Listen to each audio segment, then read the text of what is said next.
It's psychedelic drugs, yes, or holy plants, yes, like the ayahuasca or the psilocybin.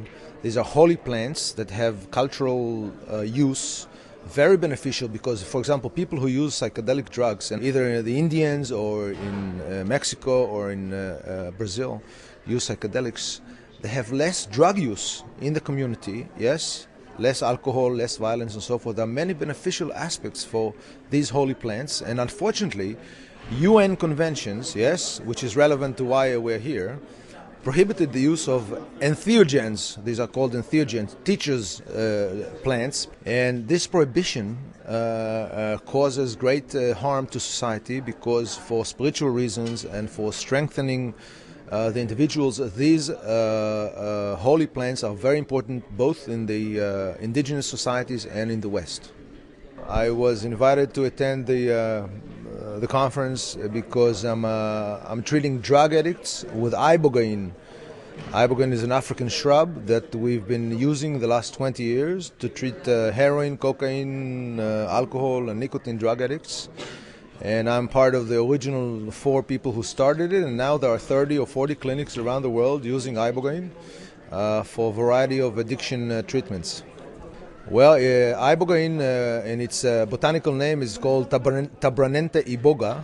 It's a holy plant in Western Africa, in Gabon mostly, and it is used for initiation ceremonies in Africa for thousands of years. And in the 60s, there was a guy by the name of Howard Latzoff, who was addicted to heroin by that time, who digested it, and he found out that he could stop using heroin with no withdrawal symptoms whatsoever.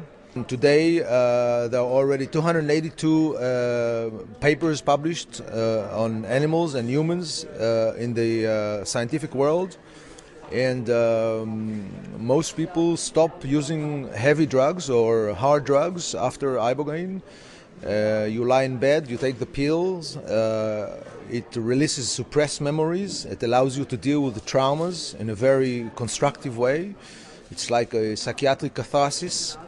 It saves many years on the couch of the psychiatrist, and it lets them choose either life without drugs or life with drugs, which equals death. And it allows them to think of themselves how they were before they became addicts. And now there are all over Europe, in South America, in Australia, South Africa, there are clinics treating drug addicts. You have to screen the individual for his heart condition, for his liver, and some other blood tests and so forth. And if you are using Ibogaine irresponsibly, or you mix drugs like heroin while you're taking Ibogaine, there could be problems and sometimes fatalities.